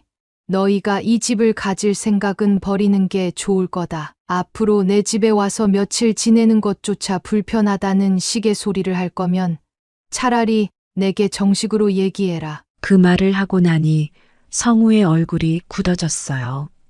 차마 할 말을 잃었지만 그 속마음은 뻔히 보였어요. 그들은 내가 병원 진료가 끝나면 빨리 떠나길 바라고 있었던 거지요. 본인이 그동안 관리하고 지낸 이 집을 완전히 자기들 것으로 여기려는 속셈이 분명했어요. 나도 내가 마음의 준비가 부족했는지 몰라요. 하지만 그날 밤 그렇게 아들과의 대화가 끝난 후 나는 결심했어요. 이후에는 정말 더는 참지 말고 내가 이 집에 잠시라도 지내는 동안 차별당하는 일이 없도록 해야겠다고요. 부모 자식 간이라 해서 다 참아주는 게 능사가 아니라는 걸 나도 그날 알게 되었습니다. 아들네 집에서 머물며 겪는 소외와 차별, 그리고 잔뜩 느껴지는 불편한 기류. 내 몸과 마음이 점점 피폐해지는 게 느껴졌어요. 이 집이 원래 내가 애써 남겨둔 내 소유인데도 불구하고 마치 남의 집에 얹혀 사는 것처럼 느껴지다니. 심지어 며칠 밤은 방 안에서 추위까지 느껴졌어요. 내 집에서조차 눈치 보며 지내야 한다는 서러움에 고개를 저으며 다시금 내 결심을 다잡고 있었죠. 그러던 어느 날 병원 진료를 위해 일찍 나설 준비를 하고 있는데 거실에 나갔다가 안방 문틈 사이로 며느리 수진의 목소리가 들려왔습니다. 거실에서 전화 통화를 하고 있었던 모양이에요. 네, 네, 맞아요. 70대고요, 네. 아, 요양원 바로 입소가 가능한가요? 순간 귀를 의심했어요. 수진이 요양원 입소를 알아보고 있다니. 그렇다고 다른 친정 식구가 있는 것도 아닌데 그 대상이 누구겠어요. 내가 아니면 도대체 누가 있겠냐고요. 말문이 막히고 눈앞이 뿌옇게 흐려지기 시작했어요. 내가 분명히 내 집에서 잠시 신세를 진다고 했을 뿐인데 감히 며느리가 나를 요양원에 보낼 생각을 한다니. 그러자 수진이 계속 말을 이어갔습니다. 네. 이번 주에 가능한지요? 아, 주말까지 입소는 어려운가요? 네. 저희가 곧 보내드리고 싶은데요. 픽업 서비스가 된다면 그것도 알아보고요. 비용은 어느 정도인지, 네, 알겠습니다. 차마 듣고 있을 수가 없었어요. 수진이 끊을 때까지 기다려야 하나 생각했지만 분노와 서러움이 동시에 밀려와 더는 참을 수가 없더군요. 문을 벌컥 열고 나가니 수진이 깜짝 놀라더니 당황한 얼굴로 나를 쳐다봤어요. 어머니 아직 안 나가셨어요? 이거 그게. 통화를 숨기려던 모습에서 수진의 속셈이 그대로 드러났습니다. 나는 숨죽이며 참아왔던 말을 한꺼번에 쏟아냈어요. 요양원이라니? 너 지금 나를 요양원에 보내려고 하는 거냐? 감히 내가 무슨 권리로 나를 그렇게 하겠다는 거야? 수진은 당황한 표정을 감추지 못했어요. 오히려 나에게 눈치를 살피며 당당하게 받아치려는 모습이 기가 막혔습니다. 아니에요, 어머니. 그건 단순히 어머니 건강 때문에요. 시골에서도 혼자 지내시다가 병원 오시는 것도 쉽지 않으시고, 저희가 여건상 여기서 어머니까지 신경 쓸 여유가 없어서. 그래서 건강하게 지내실 수 있도록 하는 방법을 찾고 있었던 거예요. 나는 더 참지 못하고 목소리를 높였습니다. 여기가 원래 내 집이고 내가 여길 맡기면서 내가 살게 한 거다. 내가 그런 식으로 나를 내보내려고 한다면 차라리 내가 나가야지. 왜 내 집에서 나를 내쫓을 생각을 하는 거냐? 나의 말에 수지는 순간 눈을 깜빡이더니 도리어 대담하게 말하더군요. 어머니, 그 집은 물론 어머니 명의지만 사실 저희가 이렇게 오랫동안 관리하면서 살다 보니 정이 들기도 하고 이제는 여기서 살고 싶은 마음도 커졌거든요. 어머니도 시골로 내려가신 후로는 한 번도 이 집을 찾지 않으셨잖아요. 솔직히 이제는 저희가 사는 집이라 생각했는데 기가 막혀서 무슨 말을 해야 할지 몰랐어요. 처음엔 단순히 내가 신세를 지는 동안 불편하다는 뜻인가 했더니 이젠 대놓고 내 집을 탐내고 있음을 거리낌 없이 드러내다니. 그러자 옆방에서 성우가 나왔습니다. 소란스러워서 나왔는지 한동안 말을 듣고 서 있다가 무거운 표정으로 다가오더니 나를 외면한 채로 수진의 편을 들더군요. 어머니, 솔직히 저희도 너무 힘들어요. 여태까지 저희가 관리하면서 여기에서 산 만큼 지분이 있는 거 아니에요? 그리고 이제 여기서 저희 가족 나름의 생활이 있으니까 어머니도 다른 분들처럼 요양원에서 지내시면 훨씬 더 편하시지 않을까 해서요. 순간적으로 서운하고 분하고 억울한 마음이 치밀어 올랐어요. 내가 정말 여기에서 영원히 살기 위해 온 것도 아니고 잠시 지내는 동안 이렇게까지 말을 듣게 될 줄이야. 하지만 이대로 물러서면 내가 약한 어른으로 보일 거라는 생각이 들었습니다. 그래서 두 사람 앞에서 더는 참지 않고 소리쳤어요. 성우야, 이 집이 대체 누가 마련한 건데 내가 이런 말을 하는 거냐? 내가 여기 살면서 편히 살라고 한 건 그저 관리 잘하면서 필요한 동안 도움되라고 그런 거다. 이제 와서 내가 가라. 내가 요양원으로 들어가라는 말을 어떻게 내가 할 수 있느냐? 성우는 그런 나를 피하면서도 애써 변명하듯 말했어요.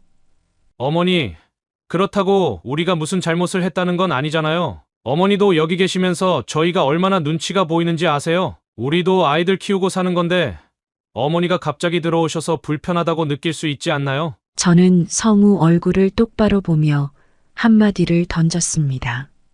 그럼 이 집에서 나가야 할 사람은 내가 아니라 나라는 거냐? 내가 시골에 가든 어디로 가든 내 명의로 남아있는 내 집이다. 너희가 여기 살면서 내 집에 지내고 있다는 걸 잊지 말아라. 성우와 수지는 나를 보며 묘한 표정으로 서 있었어요. 이내 어깨를 으쓱하며 아무렇지 않다는 듯 말하는 수진의 태도에 나는 다시금 서러움이 밀려왔습니다. 오해세요. 어머니 당장 집 명의를 달라는 게 아니라 저희가 그냥 편하게 좀 살게 해주시면 안 되겠냐? 이 말이에요. 왜 갑자기 아프셔서 저희를 이렇게 괴롭히시는 거예요? 나는 더는 말을 섞고 싶지 않았어요. 요양원에 입소를 시킬 생각까지 했다면 이제 이들 앞에서 나도 마음을 굳게 먹어야 한다는 결론에 이르렀습니다. 그날 밤 나는 딸에게 전화를 걸어 마음을 털어놨습니다. 세연아, 내 동생이 이제 나까지 내쫓으려 하네. 요양원까지 알아보고 있더라. 이게 말이 되니? 딸 세연이 놀란 목소리로 대답했습니다. 엄마, 그게 정말이에요? 내가 다음 주에라도 제가 비행기 타고 올라갈게요. 엄마, 너무 걱정 마세요. 내가 다 해결할 테니까. 그 말을 듣고 나는 비로소 안심할 수 있었습니다. 이제는 그 어떤 서러움도 참지 않을 겁니다. 내가 마음속에 얹혀있던 모든 것을 털어내기 위해 딸이 오기만을 기다리기로 했어요. 그날 밤 나는 자식들에 대한 서러움과 분노로 좀처럼 잠을 이룰 수 없었어요. 평생 내가 고생해서 마련한 내 집에서 며느리가 나를 요양원에 보내려 한다니, 내 아들 성우까지 거기에 동조하고 있는 걸 알았을 때 내 인생에 이런 일이 또 있을까 싶을 만큼 분노와 허망함이 동시에 밀려왔습니다. 이럴 때 딸 세연이라도 곁에 있었으면 좋겠다고 생각했어요. 그래서 세연에게 그간 있었던 일을 털어놓았습니다. 처음엔 믿지 못하고 놀라워했지만 결국 세연은 단호하게 말했죠. 엄마, 걱정하지 마세요. 제가 금방 가서 성우 이 자식 제가 정신 차리게 만들게요. 엄마가 왜 그 집에서 이런 취급을 받아야 하는데요? 세연이의 다짐을 들은 후 마음이 한결 가벼워졌습니다. 그동안 서럽고 답답했던 마음이 조금이나마 풀리는 기분이었어요. 그래서 세연이 오기까지 최대한 침착하게 기다리며 그들의 속셈을 지켜보기로 했어요. 며칠 뒤 드디어 세연이 제주도에서 들어왔습니다. 세연은 저를 보자마자 단도직입적으로 물었어요. 엄마, 정말 그동안 요양원 알아본 거 맞아요? 그리고 그 집을 자기들 집처럼 쓰고 싶어 한다고? 그래, 세연아. 내 동생이 엄마를 요양원으로 보내려고 요양원까지 알아보고 있었다. 내 올케가 하는 말과 행동이 뻔히 보여서 나도 이제는 더 이상 참고만 있을 수가 없더라. 세연은 눈에 불을 켜며 단호하게 대답했어요. 엄마, 제가 두고 보지 않겠어요. 오늘 저녁에 성우랑 수진이 다 불러서 제대로 얘기할게요. 엄마도 같이 있어줘요. 그동안 얼마나 서러웠겠어요. 딸과 함께하는 저녁, 마침내 집으로 가서 아들 성우와 며느리 수진을 거실로 불러냈습니다. 세연이 단호하게 성우와 수진을 마주하자 아들 부부의 표정이 굳어졌습니다. 성우는 갑작스러운 상황에 어리둥절해 보였고 수진은 한 발 물러서더니 은근히 내 눈치를 살피기 시작했어요. 세연은 단도직입적으로 말을 시작했어요. 성우, 내가 들었는데 엄마를 요양원에 보낼 계획이었더라? 그 집도 엄마 명의인데 너네 집처럼 행세하면서 홀대했다면서? 먹여주고 키워줬더니 어떻게 은혜를 원수로 갚을 수 있어? 너가 그러고도 엄마 아들이라고 할 수 있어? 입이 있으면 말을 해봐. 성우가 눈을 피하며 변명을 시작했어요. 누나, 그게 상황이 있어서 우리가 잘못된 걸 아니까 너무 뭐라고 하지 마. 그리고 솔직히 엄마도 우리에게 신세를 지시는데 누나가 왜 그렇게까지 할 건 아니잖아. 세연은 그 말을 듣고 정말 단호하게 대꾸했어요. 신세를 지다니? 그 집이 누구 집인데 내가 지금 그렇게 쉽게 말해? 엄마가 애써서 마련한 집인데 내가 그 집을 내 것인 것처럼 여기고 심지어 엄마를 요양원으로 보내려는 건 도대체 무슨 정신이야? 수지는 곁에서 차마 말하지 못하고 눈치만 보고 있었어요. 그러다 세연이 시선을 그녀에게 돌리자 수진이 조심스럽게 말했죠. 저희도 부담이 돼서 그런 거지. 나쁜 의도는 아니었어요. 진짜 요양원에 보낼 생각 없었고요. 그냥 알아만 본 거예요. 그리고 이 집이 물론 어머님 명의지만 저희도 여기서 오래 살다 보니 이제는 우리 집처럼 여기게 된 거예요. 어머니도 시골에 오래 계시니까 어차피 올라오실 일도 없으셨고. 수진이 말을 잇지 못하는 순간 세연은 불같이 화를 내며 말을 잘랐습니다. 그 집은 엄마가 시골에 내려가도 분명히 어머니 명의로 남겨둔 집이야. 임시로 관리하라는 거였지 너희 소유가 된 게 아니야. 그리고 이참에 말해둘게. 엄마가 내가 거기 사는 걸 원하지 않는 이상 당장 짐 싸서 나갈 준비를 해둬. 성우는 어리둥절한 표정으로 세연의 말을 받아쳤어요. 누나, 그건 너무한 거 아니야? 그럼 우린 어디로 가서 살라는 거야? 어머니 무슨 말씀이라도 해보세요. 이게 맞는 거예요? 저는 아무 말 없이 담담하게 아무런 대답하지 않았어요. 그리고 큰딸 세연이는 한치의 망설임도 없이 대답했어요. 어디로 가든 그건 내가 알아서 할 문제야. 엄마가 너희한테 집을 준 게 아니라 그 집을 맡긴 거라고 몇 번이나 말해? 이제 우리 엄마가 여기서 마음 편히 살기 위해서라도 내가 그 집에서 나가주는 게 맞다고 본다. 그 말을 들은 성우와 수지는 더 이상 대꾸할 말을 찾지 못하고 서로의 눈치만 살폈습니다. 성우는 당황한 목소리로 악에 바치듯이 대답했습니다. 그렇게는 못해. 우리가 여기에서 산 세월이 몇 년인데 이렇게 나가라는 법이 어딨어? 어머니 저희 이제 아무 말 안 하고 잘 모시고 조용히 살게요. 뭐라고 말씀 좀 해주세요. 세연은 마지막으로 한마디 더 덧붙였어요. 성우, 너가 한 짓은 절대로 용서받을 수 없는 짓인 거 알지? 엄마를 요양원에 보낼 계획을 세웠다는 것부터 정말 있을 수 없는 일이야. 입이 있으면 말해봐 어서. 하지만 성우는 끝끝내 대답하지 않았습니다. 그저 어떻게 해서든 이 집에서 나가지 않기 위해 발악할 뿐이었죠. 세연은 최후의 통첩을 날렸습니다. 너 내 남편이 변호사인 건 알고 있지? 이렇게 너가 버틴다고 될 문제가 아니야. 법적으로 가면 어차피 나갈 수밖에 없을 거야. 더 이상 험한 꼴 보지 말고 깨끗하게 마무리하자. 마지막 가족으로서 부탁이야. 아들 성우와 며느리 수진이 마침내 내 집에서 짐을 싸서 나가고 집안은 조용해졌어요. 큰딸 덕분에 내가 다시 내 집에서 마음 편히 지낼 수 있게 되었지만 그동안 겪었던 서러움과 배신감이 쉽게 가시질 않았습니다. 성우와 수진이 내가 잠시 신세를 지겠다고 왔을 때 보였던 그 불편한 표정들, 차별하던 밥상, 가리고 요양원에 보내려던 그 계획까지 그 기억이 잔상처럼 남아 마음 한구석에 돌덩이처럼 자리 잡고 있더군요. 큰딸 세연이는 한동안 남아서 저와 함께 있었어요. 오랜만에 딸과 함께 지내다 보니 그간 느껴보지 못한 편안함이 찾아왔죠. 어떻게 보면 성우와 수진이 떠난 것이 오히려 나에겐 다행인지도 모른다는 생각이 들었어요. 며칠이 지나자 세연이 나에게 조심스럽게 말을 꺼냈어요. 엄마, 이제 성우는 엄마 마음에서 지워도 되지 않을까? 그동안 마음고생 심했잖아. 지금처럼 여유 있게 지내시면서 내가 자주 올 테니까 너무 외로워하지 않으셨으면 좋겠어요. 내가 제주도에 사니까 치료만 끝나면 엄마도 이 집 팔고 제주도로 내려오는 건 어때?